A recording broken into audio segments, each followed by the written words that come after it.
ജനുവരി മാസം 8-ാം തീയതി ക്രിസ്തുവർഷം 2025 പുതുവത്സരം 2025 പലാരിവട്ടം ബൈബിൾ ചർച്ച് മലയാളം കൂട്ടായ്മയിൽ നിന്ന് ജീവനും ചൈതന്യവുമുള്ള ദൈവത്തിൻ്റെ വചനവുമായി ഇരുവാൽത്തലയുള്ള ഏത് വാളിനേക്കാളും മൂർച്ചയേറിയതുമായ ദൈവത്തിൻ്റെ വചനവുമായി പ്രാണനെയും സദ്യമജകളെയും വേർപിടിവിക്കും വരെ തുളച്ചെല്ലുന്നതുമായ ദൈവത്തിൻ്റെ വചനവുമായി ഹൃദയത്തിലെ ചിന്തനങ്ങളെയും ഭാവങ്ങളെയും വിവേചിക്കുന്നതുമായ ദൈവത്തിൻ്റെ വചനവുമായി ദൈവകൃപയാൽ ഒരിക്കൽ കൂടി ദൈവവചനവുമായി വിൻസെൻ്റ് തോമസ്. എന്നെ കേൾക്കുന്ന ഏവർക്കും കർത്താവായ യേശു ക്രിസ്തുവിൻ്റെ പരിശുദ്ധ നാമത്തിൽ വന്ദനം അറിയിക്കുന്നു.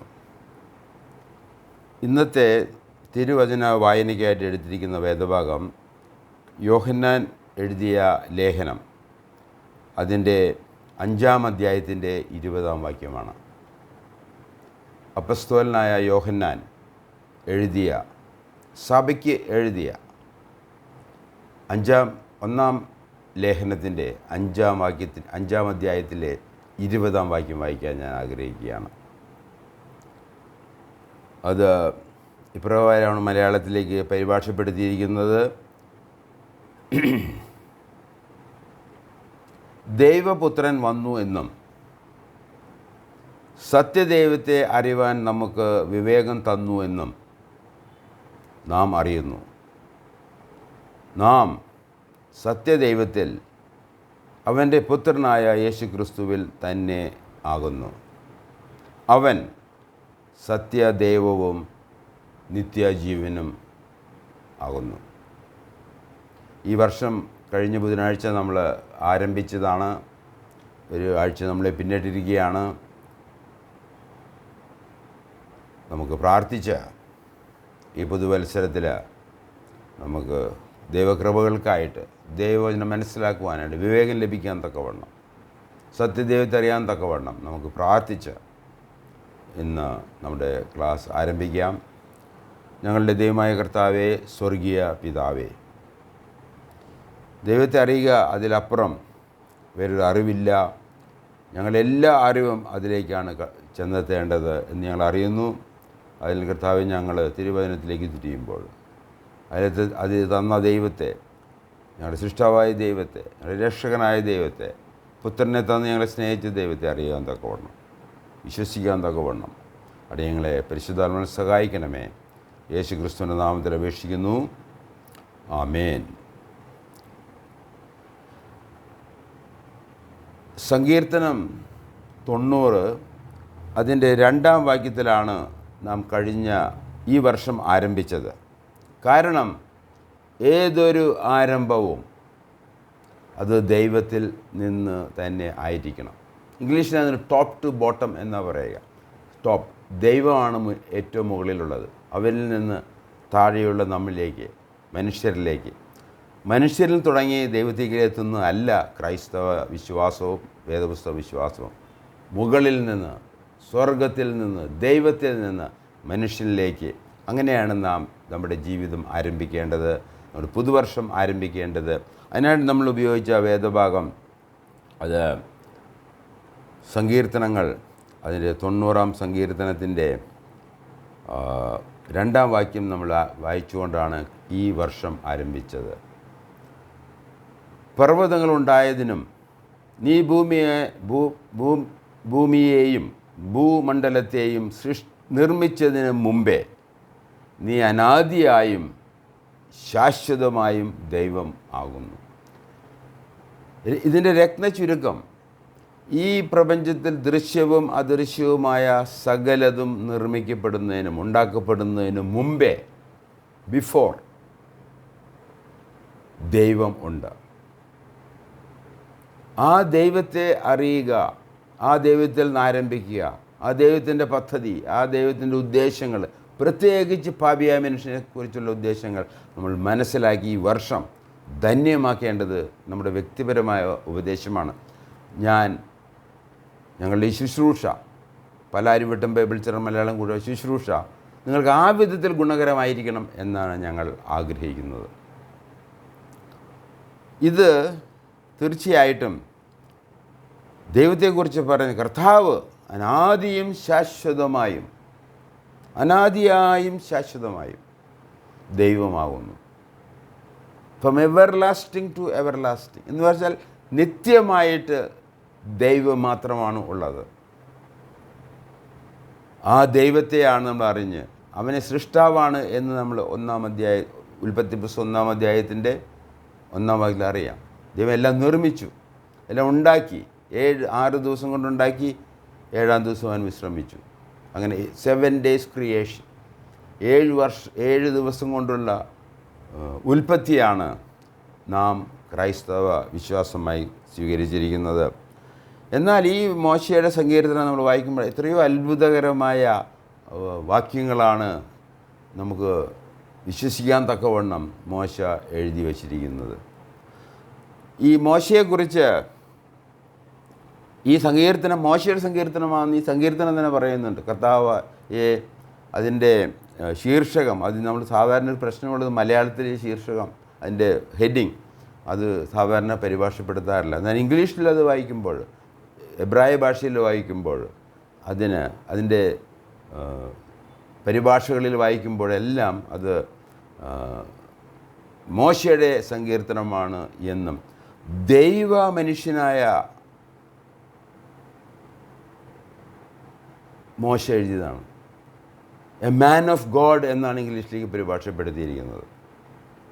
A man of God. ഈ ഒരു മാൻ ഓഫ് ഗോഡ്, ദൈവ മനുഷ്യൻ എന്നുള്ള നിലയിൽ എത്ര മതപണ്ഡിതന്മാരെ കുറിച്ച് അവരുടെ ഗ്രന്ഥങ്ങൾ തന്നെ പറയുന്നുണ്ട്, ഒന്നും പറയുന്നില്ല.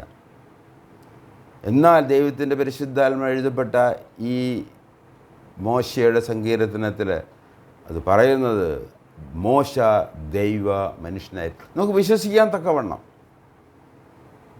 അത് പിന്തുടരാൻ തക്കവണ്ണം, ഇതിൽ പറഞ്ഞിരിക്കുന്ന കാര്യങ്ങൾ അത് സ്വായത്തമാക്കുവാൻ തക്കവണ്ണം ദൈവം അത്രമാത്രം അതിൻ്റെ എവിഡൻസസ് നമുക്ക് വിശ്വസിക്കാൻ തക്കവണ്ണം ഒരുപാട് കാരണങ്ങൾ നമുക്ക് നൽകിയിട്ടുണ്ട്. അതിലൊരു കാരണം ഇതാണ്, അവൻ ദൈവ മനുഷ്യനായിരുന്നു.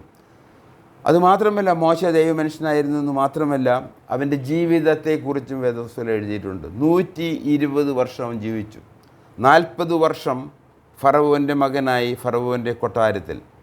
അതിന് നമുക്ക് തീർച്ചയായിട്ടും പഴയ നിയമത്തിൽ നിന്ന് ഈ കാര്യങ്ങൾ അറിയാം. എന്നാൽ പുതിയ നിയമത്തിൽ നമുക്ക് വ്യക്തമായിട്ട് അപ്പോസ്തലപ്രവൃത്തി 7-ാം അധ്യായത്തിൻ്റെ 23-ാം വാക്യത്തിൽ അതപ്രകാരം തന്നെ എഴുതിയിട്ടുള്ളത് കൊണ്ട് നമുക്കത് എളുപ്പത്തിൽ മനസ്സിലാക്കാൻ തക്കവണ്ണം ഉള്ള ഒരു കാര്യമായിട്ട് ഞാൻ കരുതുകയാണ്. ഈസി വേഴ്സസ് എടുത്തു കഴിഞ്ഞാൽ അത് നമുക്ക് എളുപ്പമായിരിക്കുമല്ലോ. പഴയ നിയമത്തിൽ നിന്ന് വർഷങ്ങളൊക്കെ കണക്കിടുന്നതിന് എത്രയോ എളുപ്പമാണ് നമുക്ക് തിരുവചനമായ പരിശുദ്ധാത്മ എഴുതപ്പെട്ട ലൂക്കോസിനാൽ എഴുതപ്പെട്ട അപ്പസ്തോല പ്രവൃത്തികളിൽ നിന്ന്. അവിടെ എഴുതിയിരിക്കുകയാണ്, അതിൻ്റെ 7-ാം അധ്യായത്തിൻ്റെ 23-ാം വാക്യം, അവന് മോശയെക്കുറിച്ച് പറയുകയാണ്. ആ കാലത്ത് മോശ ജനിച്ചു. 20-ാം വാക്യം, ദിവ്യസുന്ദരനായിരുന്നു. അവനെ 3 മാസം അവൻ്റെ വീട്ടിൽ പോറ്റി. പിന്നെ അവനെ പുറത്തിട്ടപ്പോൾ ഫറവോൻ്റെ മകൾ അവനെ എടുത്ത് തൻ്റെ മകനായി വളർത്തി. മോശ മിസ്രയീമ്യരുടെ സകല ജ്ഞാനവും അഭ്യസിച്ചു വാക്കിലും പ്രവൃത്തിയിലും സമർത്ഥനായി തീർന്നു. അവന് എന്ന് വെച്ചാൽ മോശയ്ക്ക് 40 വയസ്സ് തികയാറായപ്പോൾ ഇസ്രായേൽ മക്കളായ തൻ്റെ സഹോദരന്മാരെ ചെന്ന് കാണണം എന്ന് അവന് മനസ്സിൽ തോന്നി. അപ്പോൾ അങ്ങനെ ആദ്യത്തെ 40 വർഷം ഫറവോൻ്റെ കൊട്ടാരത്തിൽ ഫറവോൻ്റെ മകനായി ജീവിച്ച വ്യക്തിയാണ്. ഒരു ചരിത്ര പുരുഷനാണ്. ദൈവ മനുഷ്യൻ എന്നുള്ള അതിൽ അപ്പുറം അവരൊരു ചരിത്രത്തിലെ ഒരു പുരുഷനായിരുന്നു. ഒരു യഹൂദൻ ആയ മനുഷ്യനായിരുന്നു. ലേവിയ ഗോത്രത്തിൽ ജനിച്ചവനാണ്. അപ്പം അങ്ങനെ ഈ 120 വർഷത്തിൽ 40 വർഷം ഫറവോൻ്റെ മകനായി ഫറവോൻ്റെ കൊട്ടാരത്തിൽ അവൻ ഫറവോൻ്റെ മകനായിട്ട് ജീവിച്ചു. അതിനുശേഷം 40 വർഷം ആട്ടിടനായി മിദ്യാനിൽ. നമുക്കറിയാം, ഇവിടെ 27-ാം അധ്യായത്തിൻ്റെ 30-ാം വാക്യത്തിൽ നമ്മൾ വായിക്കുമ്പോൾ, അപ്പോസ്തല പ്രവൃത്തികൾ 7-ാം അധ്യായത്തിൻ്റെ 30-ാം വാക്യം നമ്മൾ വായിക്കുമ്പോൾ അവിടെ പറയുന്നത് 40 ആണ്ട് തികഞ്ഞപ്പോൾ എന്നൊരു ആദ്യത്തെ 40 വർഷം, അതിനുശേഷം 40 വർഷം അവൻ മിദ്യാനിലായിരുന്നു. മിഥ്യാൻ എന്ന സ്ഥലത്തായിരുന്നു. അപ്പോൾ ഇതിൻ്റെ ജിയോഗ്രാഫിക്കൽ പ്ലേസ് നമ്മുടെ ഈ ഭൂമിയിലുള്ള ഒരു സ്ഥലമാണത്. ഈ സ്ഥലം ഇല്ലായിരുന്നെങ്കിൽ ഇത് കള്ളമാണെന്ന് നമുക്ക് മനസ്സിലാക്കാൻ പറ്റും. അല്ല, സ്ഥലം എഴുതിയിരിക്കുകയാണ്. 40 വർഷം ഈജിപ്തിൽ ഫറവോൻ്റെ മകനായിട്ട് ഫറവോൻ്റെ കൊട്ടാരത്തിൽ, 40 വർഷം മിഥ്യാനിൽ, 40 ആണ്ട് കഴിഞ്ഞപ്പോൾ സീനാമലയിൽ മരുഭൂമിയിൽ ഒരു ദൂതൻ അവർ മുൾപടർപ്പ് പ്രദക്ഷിണനാകിയാണ്. അവർ 40 വർഷം അവൻ വീണ്ടും അവൻ്റെ ജീവിതത്തിൽ മിഥ്യാനിൽ ജീവിക്കുകയാണ്. ആട്ടിടയൻ എന്നുള്ള ജോലിയായിരുന്നു അദ്ദേഹത്തിന്.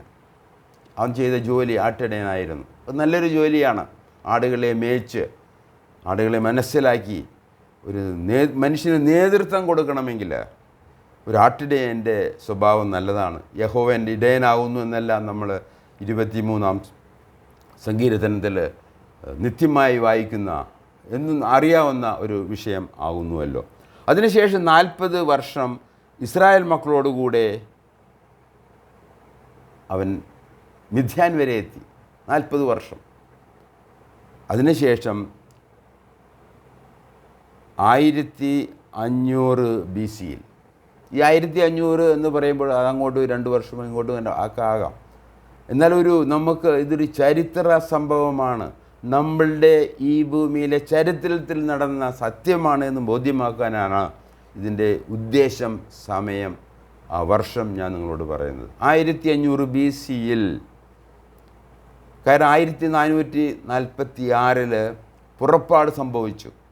മിസ്രൈമിൽ നിന്ന് സ്വതന്ത്രരായി മോശയുടെ നേതൃത്വത്തിൽ ചെങ്കടൽ കടലിൽ ഒരു മരുഭൂമിയിൽ സീനായിൽ അവർക്ക് ന്യായപ്രമാണം ലഭിച്ചു. ഒരു 40 വർഷം മരുഭൂമി യാത്ര വേണ്ടി കൂട്ടിയാൽ 1446 40 വർഷം കൂടി കൂട്ടിക്കഴിഞ്ഞാൽ ഏകദേശം 1500 വർഷം. അതാണ് എൻ്റെ കണക്ക്.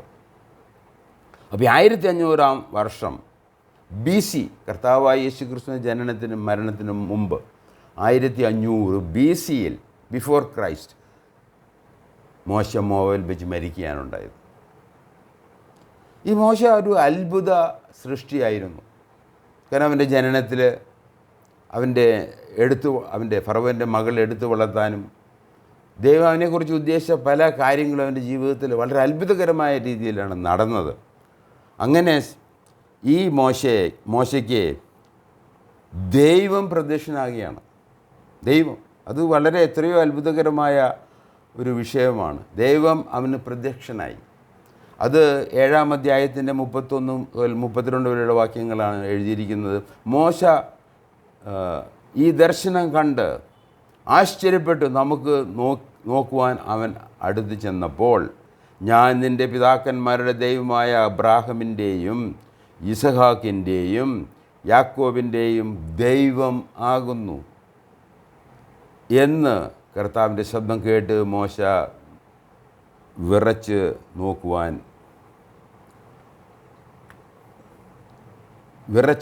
നോക്കുവാൻ തുനിഞ്ഞില്ല. ദൈവം മോശയ്ക്ക് പ്രത്യക്ഷനായി. ഈ ദൈവപരിഷ്ഠനായ മനുഷ്യനായ മോശ എഴുതിയിരിക്കുകയാണ്, ദൈവമേ, നീ അനാദിയായും ശാശ്വതമായും ദൈവമാകുന്നു. മലകളുണ്ടാകുന്നതിന് മുമ്പും ഭൂമിയെ നീ സൃഷ്ടിച്ചതിന് മുമ്പേ നീ അനാദിയായും ശാശ്വതമായും ദൈവമാകുന്നു. ഈ ദൈവമാണ് സാക്ഷാൽ ദൈവം, അല്ലാതെ വേറൊരു ദൈവമില്ല. എന്നെപ്പോലെ വേറെ ആരുണ്ട് എന്ന് ദൈവം തന്നെ ചോദിക്കുകയാണ്. ഞാൻ ആർക്ക് തുല്യനാണ്, ആർക്ക് സമനാണ്? അങ്ങനെ ഒരു വ്യക്തി പ്രപഞ്ചത്തിലില്ല. ദൈവം മാത്രമാണ്. ആ ദൈവമാണ് മോശയ്ക്ക് പ്രത്യക്ഷപ്പെട്ടത്. ആ മോശയാണ് ഈ സങ്കീർത്തനം എഴുതിയത്. ആ സങ്കീർത്തനത്തിലെ ദൈവമാണ് സാക്ഷാൽ ദൈവം. അങ്ങനെ ലോക ചരിത്രം നമ്മൾ വേദപുസ്തകം നമ്മൾ പഠിക്കുമ്പോൾ സീനായി മലയിൽ ദൈവം മോശയ്ക്ക് പ്രത്യക്ഷനായി. ദൈവം മോശയോട് മുഖാമുഖം സംസാരിച്ചു. ഒരു സുഹൃത്ത് തൻ്റെ സുഹൃത്തിനോട് സംസാരിക്കുന്നത് പോലെ ഒരു മനുഷ്യൻ വേറൊരു മനുഷ്യനോട്, എന്നാൽ അവരുടെ ഗുണം എന്ന് പറഞ്ഞാൽ സുഹൃത്തുക്കളാണ്. ഒരു സുഹൃത്തിനോട് സംസാരിക്കുമ്പോൾ അവന് ഒരു മറയുമില്ല. അവൻ്റെ ഹൃദയം തുറന്ന് സംസാരിക്കാൻ പറ്റുന്ന ഒരു വ്യക്തിയാണ് ഒരു സാക്ഷാൽ സഹോദരൻ, ഒരു സുഹൃത്ത് എന്ന് പറയുന്നത്. എന്നാൽ ശരി, വാസ്തവമായിട്ടുള്ള സുഹൃത്ത് പ്രശ്നങ്ങൾ വരുമ്പോൾ, പ്രയാസങ്ങൾ വരുമ്പോൾ അവനൊരു സഹോദരനായി മാറുകയാണ് എന്നും വേദപുസ്തകം പറഞ്ഞിട്ടുണ്ട്. അപ്പോൾ ആ വിധത്തിൽ ഈ പ്രപഞ്ചത്തിൽ ദൈവം സംസാരിച്ച ഒരു വ്യക്തിയാണ് മോശ. ഈ മോശയെ നാം വിശ്വസിക്കുന്നില്ല എങ്കിൽ അത് വളരെ പരാജയമായ ഒരു തീരുമാനമായിരിക്കും. നമ്മുടെ കർത്താവായ യേശു ക്രിസ്തു തന്നെ ലൂക്കോസിൻ്റെ സുവിശേഷം 16-ാം അധ്യായത്തിൽ ധനവാന്റെയും ലാസറിൻ്റെയും നടന്ന സംഭവമാണത്. അത് പറഞ്ഞിട്ട് അത് ഇങ്ങനെയാണ് അവസാനിക്കുന്നത്: ഇനി ഈ ഭൂമിയിലുള്ള സഹോദരന്മാർക്ക് വേണ്ടി മരിച്ചവനിൽ നിന്ന് ഉയർത്തെഴുന്നേറ്റവനായ ലാസറിനെ പറഞ്ഞയച്ചാലും അവർ വിശ്വസിക്കുകയില്ല. കാരണം അവർ മോശയെയും പ്രവാചകന്മാരെയും വിശ്വസിക്കുന്നില്ല എങ്കിൽ സ്വർഗത്തിൽ നിന്ന് ഒരാൾ ഇനി ചെന്നാൽ പോലും അവർ വിശ്വസിക്കുകയില്ല എന്ന് കർത്താവ്. അപ്പോൾ മോശ എന്ന ആ വ്യക്തിയെ സംബന്ധിച്ച് നമ്മുടെ കർത്താവ് തന്നെ സാക്ഷ്യപ്പെടുത്തിയിട്ടുള്ള കാര്യമാണ്. ഞാൻ പറഞ്ഞു വരുന്നത്, ഈ വർഷം നമുക്ക് വിശ്വസിക്കാൻ തക്കവണ്ണം ഒരുപാട് അടയാളങ്ങളും അത്ഭുതങ്ങളും ഇവിടെ ഞാൻ നിങ്ങളെ അറിയിക്കുകയാണ്. അപ്പോൾ അങ്ങനെ ദൈവം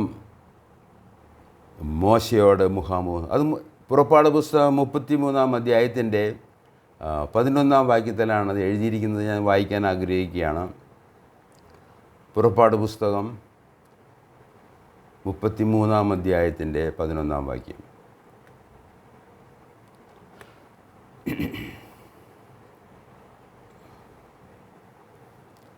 ഒരുത്തൻ തൻ്റെ സ്നേഹിതനോട് സംസാരിക്കുന്നത് പോലെ യഹോവ മോശയോട് അഭിമുഖമായി സംസാരിച്ചു.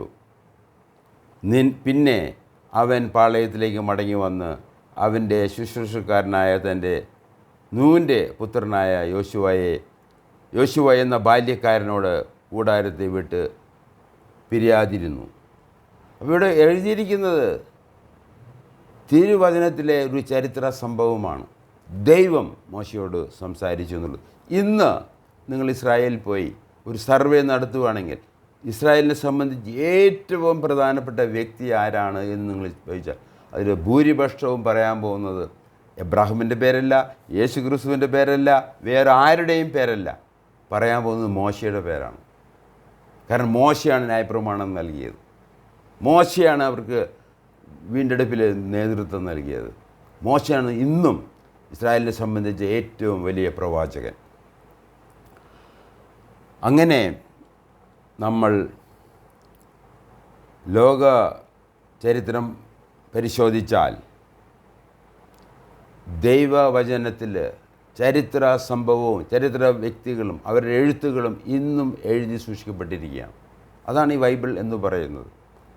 എന്നാൽ ഈ 1500 BC-യിൽ കർത്താവ് യേശു ജനനത്തിനും മരണത്തിനും മുമ്പ് 1500 BC-യിൽ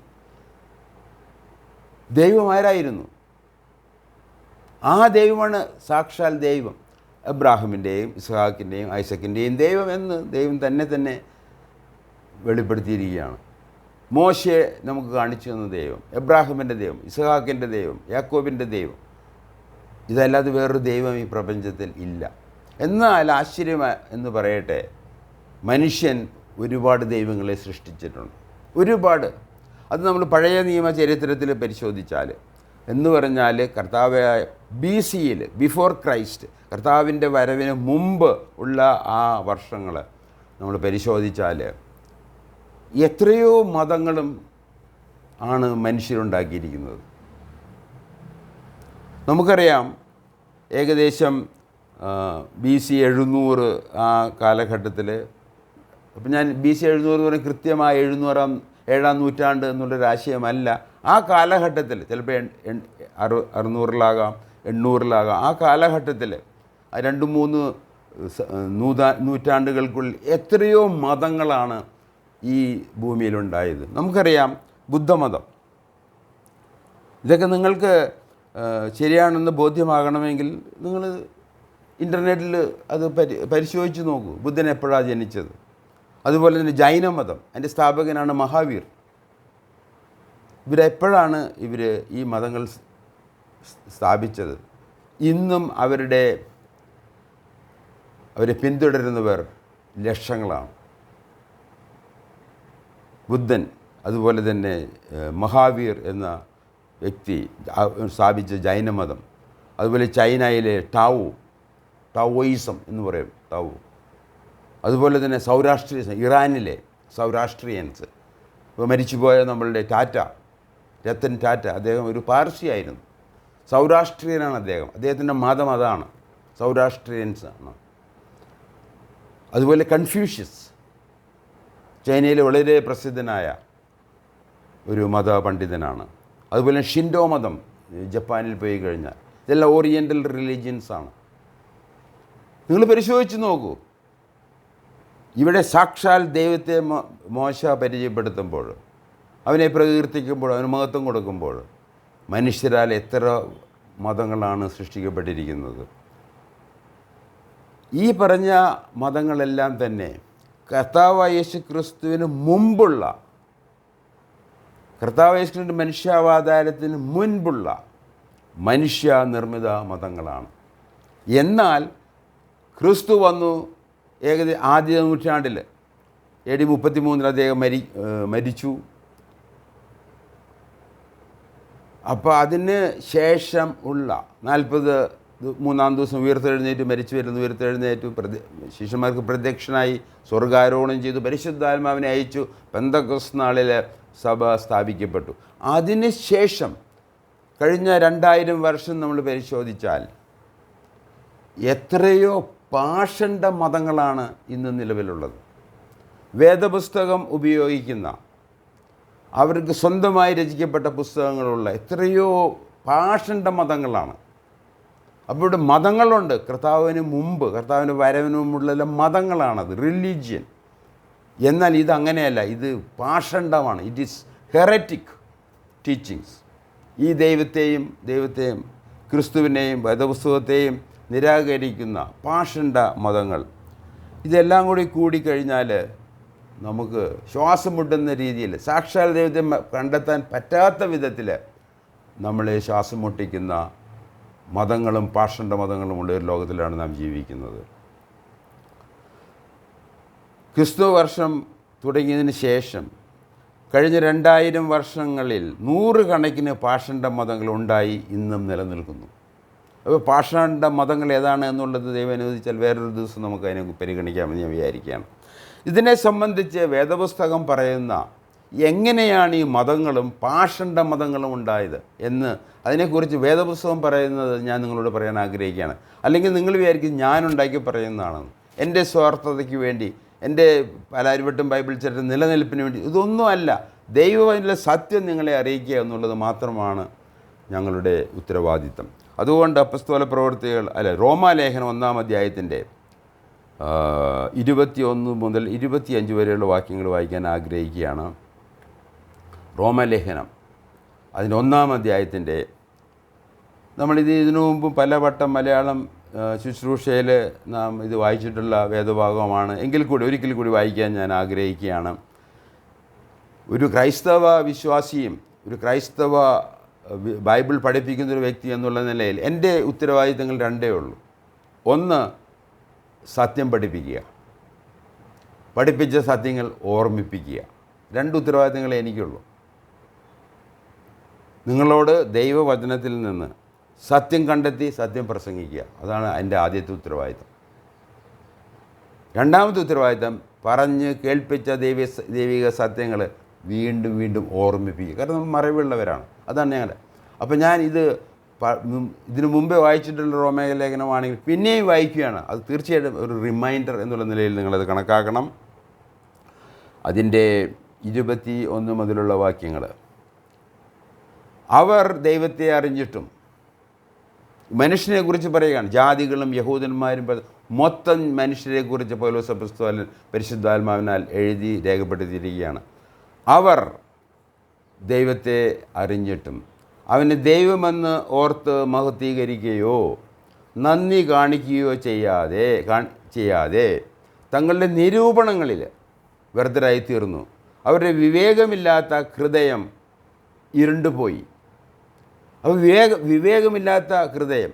എന്നാൽ നമ്മൾ വായിച്ച ഒന്ന് യോഹന്നാൻ അപ്പസ്തോലൻ്റെ 1-ാം ലേഖനത്തിൻ്റെ 5-ാം അധ്യായത്തിൻ്റെ 20-ാം വാക്യത്തിൽ അവിടെ പറഞ്ഞു നമുക്ക് വിവേകം നൽകിയെന്നാണ്. അത് യവന ഭാഷയിൽ എഴുതപ്പെട്ട, കൊയിനെ ഗ്രീക്കിൽ എഴുതപ്പെട്ട പുതിയ നിയമത്തിൽ ആ വാക്ക് ഉപയോഗിച്ചിരിക്കുന്നത് ന്യൂസ് എന്നൊരു വാക്കാണ്, മൈൻഡ്. അത് ചില പരിഭാഷയിൽ അണ്ടർസ്റ്റാൻഡിങ് എന്ന് ഇംഗ്ലീഷിലും മലയാളത്തിലും വിവേകം എന്നൊക്കെയാണ് അത് പറഞ്ഞിരിക്കുന്നത്. ഇവിടെ പറഞ്ഞിരിക്കുകയാണ് അവർക്ക് വിവേകമില്ലാതെയായിപ്പോയി. അവരുടെ ഹൃദയം, വിവേകമില്ലാത്ത ഹൃദയം ഇരുണ്ടുപോയി. അതിൻ്റെ 22-ാം വാക്യം, ജ്ഞാനികൾ എന്ന് പറഞ്ഞുകൊണ്ട് അവർ മൂഢരായിപ്പോയി. അക്ഷയനായ ദൈവത്തിൻ്റെ തേജസ്സിനെ അവർ ക്ഷയമുള്ള മനുഷ്യൻ, പക്ഷി, നാൽക്കാലി, ഇഴജാതി എന്നിവയുടെ സാദൃശ്യമായി മാറ്റിക്കളഞ്ഞു. അതുകൊണ്ട് ദൈവം അവരെ തങ്ങളുടെ ഹൃദയങ്ങളെ മോഹങ്ങളിൽ സ്വന്തം ശരീരങ്ങളെ തമ്മിൽ അപമാനിക്കേണ്ടതിന് അശുദ്ധിയിലേൽപ്പിച്ചു. അപ്പോൾ ദൈവത്തെ അറിഞ്ഞിട്ടും അവർ ദൈവത്തിന് നന്ദി കാണിക്കുകയോ മഹത്വം കൊടുക്കുകയോ ചെയ്യാത്ത ആ വ്യക്തികളാണ് ഈ മതങ്ങളുണ്ടാക്കിയത്. പാഷണ്ഡ മതങ്ങളുടെ എല്ലാം അതിൻ്റെ സ്ഥാപകർ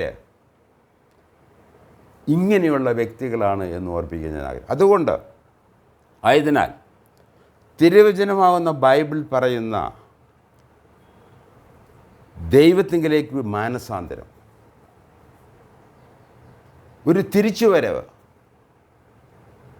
അത് പ്രാഥമികമായിട്ട് നമ്മുടെ ജീവിതം നടക്കേണ്ട കാര്യമാണ്.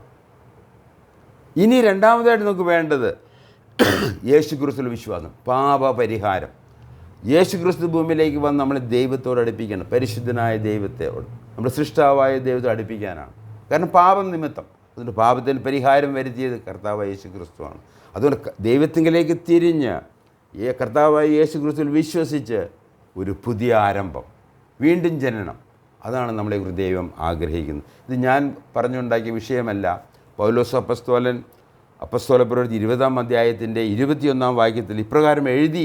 അത് ഞങ്ങൾ വായിച്ച് കേൾപ്പിച്ച് നമുക്ക് ഇന്നത്തെ ക്ലാസ് അവസാനിപ്പിക്കാം എന്ന് ഞാൻ ആഗ്രഹിക്കുകയാണ്. അപ്പസ്തോല പ്രവൃത്തി 20-ാം അധ്യായത്തിൻ്റെ 21-ാം വാക്യം, തൻ്റെ തെസ്സലോനിക്കയിലും എഫേസസിലും അങ്ങനെ അദ്ദേഹത്തിൻ്റെ മിഷണറി പ്രവർത്തനങ്ങളിൽ സുവിശേഷീകരണത്തിൽ പൗലോസ് പഠിപ്പിച്ച ഉപദേശങ്ങളുടെ ആകത്തുകയായിട്ട് പറയുന്ന ഒരു പ്രസ്താവനയാണ് അപ്പസ്തോല പ്രവൃത്തികൾ 20-ാം അധ്യായത്തിൻ്റെ 21-ാം വാക്യം. അത് ഇപ്രകാരമാണ് മലയാളത്തിലേക്ക് തർജ്ജമ ചെയ്തിരിക്കുന്നത്. ദൈവത്തിങ്കിലേക്കുള്ള മാനസാന്തരവും നമ്മുടെ കർത്താവായ യേശു ക്രിസ്തുവിലുള്ള വിശ്വാസവും യഹൂദന്മാർക്കും യവനന്മാർക്കും സാക്ഷീകരിച്ചു എന്ന് നിങ്ങൾ അറിയുന്നുവല്ലോ. പൗലോസ് അപ്പസ്തോലൻ്റെ ശുശ്രൂഷകളുടെ ഒരു സമ്മറി സ്റ്റേറ്റ്മെൻറ്റാണത്. ഒരു സമ്മറി, ഒരു ആകത്തുക അവിടെ പറയുകയാണ്. രണ്ട് പ്രധാനപ്പെട്ട കാര്യങ്ങൾ: സാക്ഷാൽ സത്യ നിത്യ സ്ത്രീത്വ ദൈവത്തിങ്കിലേക്കുള്ള മാനസാന്തരം, സൃഷ്ടാവായ ദൈവത്തിങ്കിലേക്കുള്ള മാനസാന്തരം. നിങ്ങൾ മതങ്ങളെ പരിശോധിക്കൂ, അവിടെ ദൈവമില്ല, സൃഷ്ടാവ് ഒരു ദൈവം ഇല്ല. നിങ്ങൾ പാഷണ്ഡ മതങ്ങൾ പരിശോധിക്കൂ, പാഷണ്ഡ ഉപദേശങ്ങൾ നോക്കുന്നു, അവിടെ ദൈവത്തെക്കുറിച്ചുള്ള തെറ്റായ ധാരണകളാണ്. അതുകൊണ്ട് ആയതിനാൽ നാം തിരുവചനപ്രകാരം ദൈവത്തിങ്കിലേക്ക് മാനസാന്തരം ഉള്ളവരായി യേശു ക്രിസ്തുവിൽ നമ്മൾ വിശ്വസിക്കുന്നവരാകണം, പാപക്ഷമ ലഭിച്ച് വീണ്ടും ജനിച്ചവരാകണം എന്ന് തന്നെയാണ് വേദപുസ്തകം പറയുന്നത്. അതുതന്നെ ഞങ്ങൾ പഠിപ്പിക്കാൻ ആഗ്രഹിക്കുകയാണ്. മാനസാന്തരത്തോടുള്ള ബന്ധത്തിൽ വേറെ ഒരു വാക്യം നമ്മൾ വായിച്ചതാണ് 1 യോഹന്നാൻ 5-ാം അധ്യായത്തിൻ്റെ 20-ാം വാക്യം. അപ്പസ്തോല യോഹന്നാൻ്റെ ലേഖനം 5-ാം അധ്യായത്തിൻ്റെ അതിൻ്റെ 20-ാം വാക്യം ഒരിക്കൽ കൂടി വായിച്ച് നമുക്ക് പ്രാർത്ഥിച്ച് ഇന്നത്തെ ക്ലാസ് അവസാനിപ്പിക്കാമെന്ന് ഞാൻ വിചാരിക്കുകയാണ്. അപ്പസ്തോല പ്രവൃത്തികൾ അതിൻ്റെ 1-ാം അധ്യായത്തിൻ്റെ 5-ാം അധ്യായത്തിൻ്റെ 20-ാം വാക്യം ഒരിക്കൽ കൂടി വായിക്കാൻ ആഗ്രഹിക്കുകയാണ്.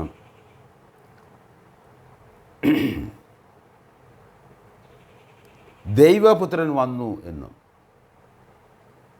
സത്യദൈവത്തെ അറിയുവാൻ നമുക്ക് വിവേകം തന്നു എന്നും നാം അറിയുന്നു. അതുകൊണ്ട് നാം സത്യദൈവത്തെ അറിയുക എന്നുള്ളത് പരമപ്രധാനമായിട്ടുള്ള ഒരു വിശ്വാസ സത്യമാണ്. അത് ഈ വർഷം നമ്മുടെ ജീവിതത്തിൽ നടക്കട്ടെ. ഞങ്ങളുടെ ശുശ്രൂഷകൾ അത് നിങ്ങൾ അനുഗ്രഹമാകട്ടെ, ഞങ്ങൾക്കും അനുഗ്രഹമാകട്ടെ എന്ന് ഞങ്ങൾ ആഗ്രഹിക്കുകയാണ്. അങ്ങനെ നാം സത്യദൈവത്തിൽ അവൻ്റെ പുത്രനായ യേശു ക്രിസ്തുവിൽ തന്നെ ആകുന്നു. ഇന്ന് എത്ര ക്രൈസ്തവർക്ക് ഈ പ്രപഞ്ചത്തിൽ, ഈ ഭൂമിയിൽ, ഈ കേരളത്തിൽ മലയാളം സംസാരിക്കുന്ന എത്ര പേർക്ക് പറയാൻ കഴിയും നാം സത്യദൈവത്തിൽ അവൻ്റെ പുത്രനായ യേശു ക്രിസ്തു തന്നെ ആകുന്നു? പിന്നെ പറയുകയാണ്, അവൻ സത്യദൈവവും നിത്യജീവനുമാകുന്നു. എത്രയോ ശക്തമായ ഉപദേശങ്ങളുള്ള, ആശ്വാസം നൽകുന്ന ഒരു വാക്യമാണ് ഇത്.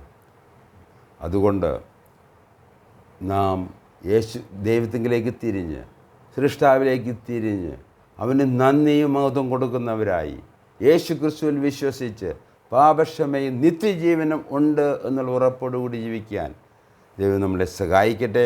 അതിനാണ് ഈ വേദവാക്യങ്ങൾ നാം വായിച്ചത്. പുതുവർഷത്തിൽ വാസ്തവമായി ദൈവത്തിലേക്ക് തിരിയുവാനും ദൈവത്തിൽ വിശ്വസിക്കുവാനും ദൈവം നമ്മൾ ഓരോരുത്തരെയും സഹായിക്കട്ടെ.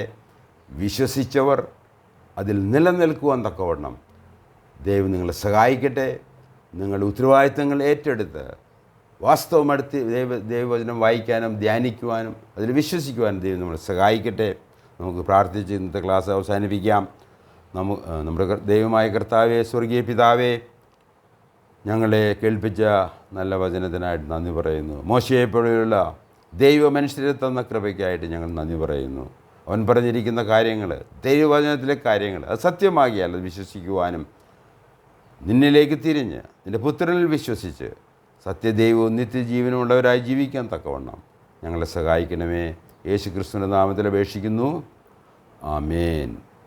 നിങ്ങൾ കേട്ടതിന് നന്ദി. ദൈവം അനുവദിച്ചാൽ അടുത്ത ആഴ്ച കാണാം, കേൾക്കാം.